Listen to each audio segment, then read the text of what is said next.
istiyorum. Kuşkusuz onun da üzerine yorum yapacağı başlıkları olacak ama aynı zamanda kendisi bir feminist aktivist. Bugün İran'da yaşanan son gelişmeleri de aslında yakından takip ediyor kendisi. Özellikle de orada kadınların son yıllarda maruz kaldığı saldırıları, gerek katliamları ya da gözaltı ve tutuklama meselesini göz önünde bulundurduğumuzda kendisi de bu muhalif kitlenin yaşadıklarına tanıklık eden bir isim aynı zamanda.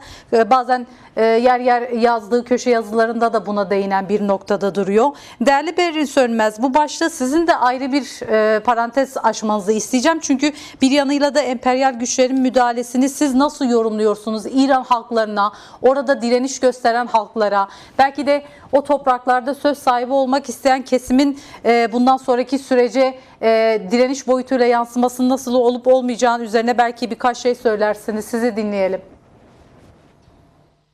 Aslında bütün emperyal müdahaleler gibi e, Batı dünyasının ama özellikle de Amerika'nın yaptığı daima kadınları öne sürerek kendilerine bir savaş için meşruiyet alanı, sömürme için meşruiyet alanı yaratıyorlar. İran'da bugün de yaptıkları bu. Güya işte günler öncesinden, saldırıdan da önce kadınlara yapılan baskıları, halka yapılan baskıları, İranlı yurttaşlarının, İran rejiminin kendi yurttaşlarının özgürlüklerine el koymasını ve son derece katı yöntemlerle sokak hareketlerini, protestoları bastırmasını, çok kişiyi öldürmesini falan bahane olarak kullanıyorlar. Ama şunu biliyoruz ki hiçbir zaman aslında işgal ettikleri ülkelerin ya da savaş açtıkları ülkelerin halkları onların umurunda değil.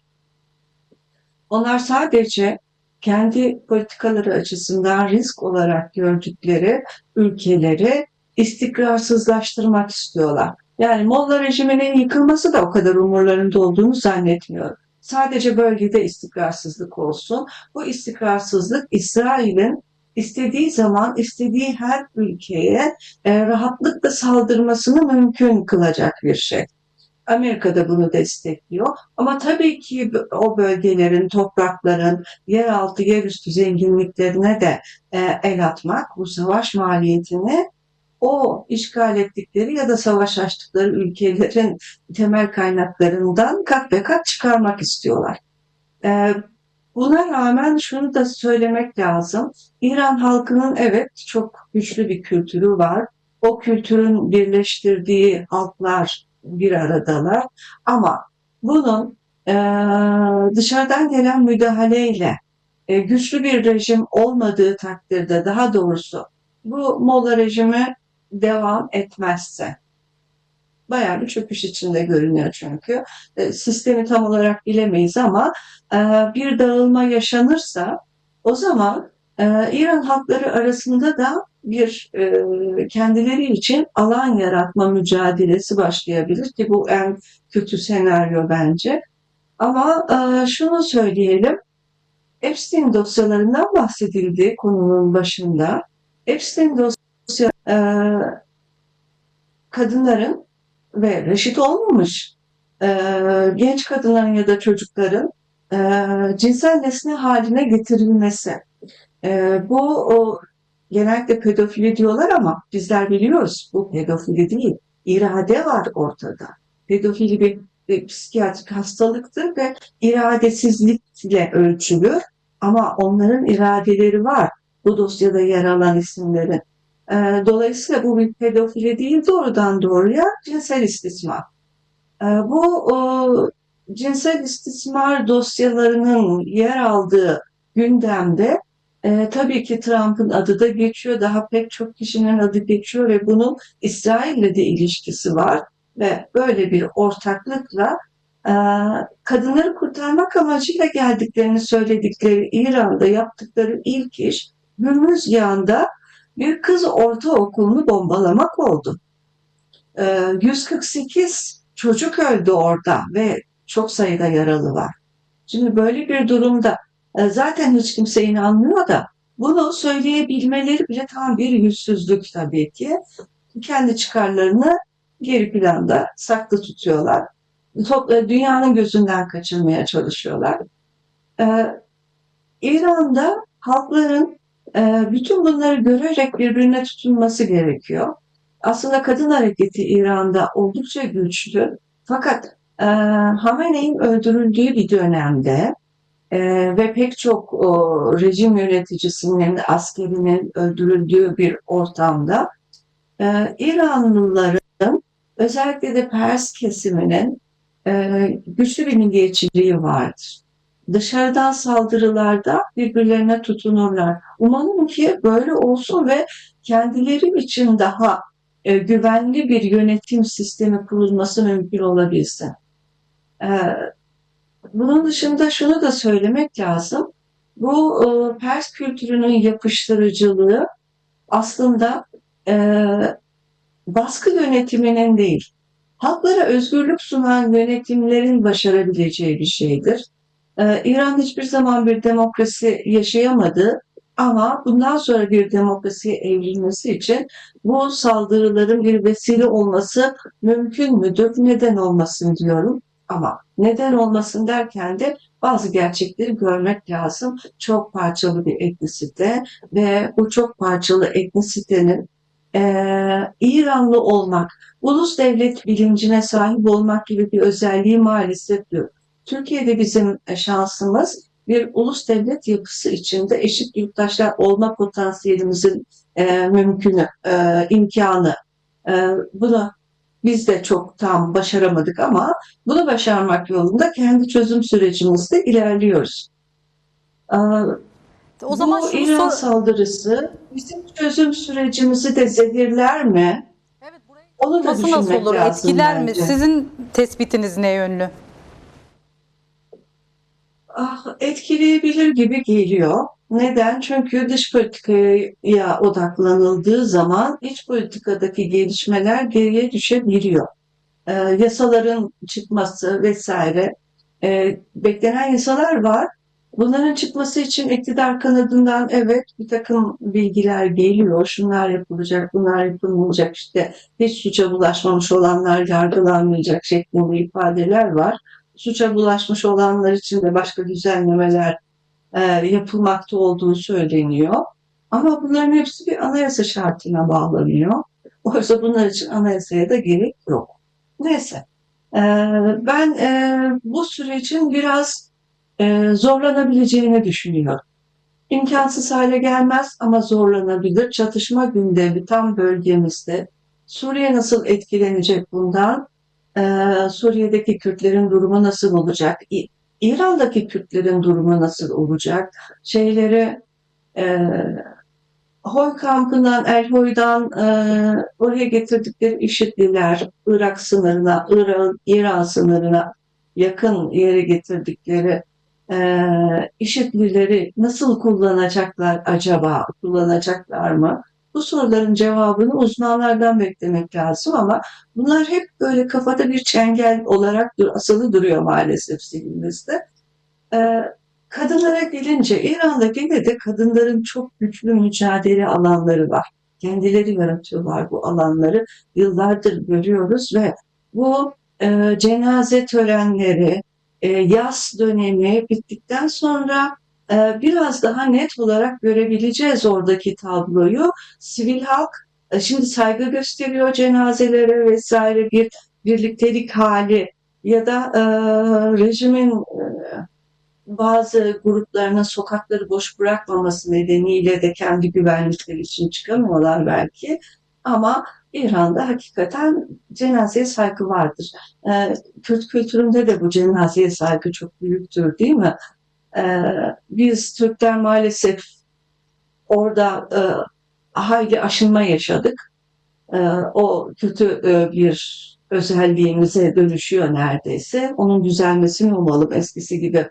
Ama İran'da bu özellikler devam ediyor ve yaz dönemi bittikten sonra kadınlar, gençler, belki esnaf e, yaşanan zorluklarla birlikte sokaklara çıkabilecektir ve mücadelelerini vereceklerdir diye umuyorum. Oradan hiç umudumu kesmiyorum. Ben kaldı ki İran'dan kaçmış olan, Türkiye'ye sığınmış olanlar vesaire kendi ülkelerine dönüyorlar. Onlar da bu umudu besledikleri için dönüyorlar elbette. Ve dayandıkları, güvendikleri bazı yerler olmalı ki dönüyorlar. Bu son derece önemli görünüyor bana. Son olarak Berin Sönmez'e de bir söz verelim. Değerli Sönmez, İran başlığını konuşurken muhalif kitlenin bundan sonraki tutumu ne olur onun üzerine de değerlendirmeler yapılıyor kuşkusuz ki. Ama bir yanıyla da devam eden bu direniş halinin bundan sonra neye evrilip evrilmeyeceği de aslında bir öngörü olarak karşımızda duruyor. Ama çöken rejime karşı yeni bir dönemin başlangıcı mı diye sordum ben değerli Özgürlüğe. Sizinle de bu soruyla devam edelim ve varsa son olarak eklemek istedikleriniz alabiliriz. Evet. Aslında da şunu düşünüyorum ben. Hamene'nin ölümünden sonra yeni bir ayetullah seçilecek. Uzmanlar Meclisi'nin kararı burada çok belirleyici tabii, yani ayetullahı o seçecek de İran'ın bundan sonraki yaşamı nasıl olacak kısmında onların yapacağı seçim etkili olacak. Şöyle düşünüyorum, ne kadar doğru çıkabilir bilmem tabii ama eğer Hamenei kadar sert olmayan, halka daha güven veren bir kişi yeni lider olursa ve eğer halka rejimde bir revizyona gidileceği intibaı, güveni verilebilirse, o zaman İranlıların İranlılık duyguları pekişir ve dışarıdan gelen saldırılar karşısında yönetimi destekleyebilirler. Şu anda bu yönetimin halk nezdinde meşruiyeti kalmadığı için halka karşı güvensizlikleri nedeniyle özellikle başkent Tahran ve büyük şehirlerde adını unuttum, bir ekipleri vardı, bir sivil ekipleri. Onları sürekli sokaklarda gezdiriyorlar halk çıkamasın diye.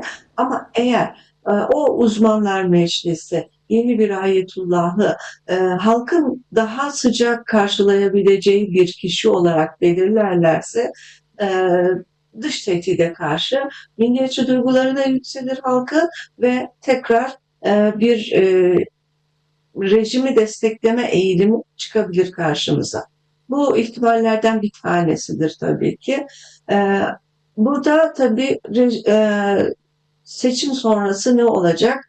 Ona göre karar vermek gerekir. Yani Pezeşkiyan gibi daha ılımlı bir kişiyi dini rejimin başına geçirirlerse İran'da toparlanma daha kolay olur ve İran'a dışarıdan gelen saldırılar daha az etki yapabilir. Bunu gözden kaçırmamak lazım. Savaş şartlarında her ülkede insanlar bir parça dış tehdide karşı içeride bütünleşmek yoluna giderler ülkelerde. İran da böyle bir ülkedir.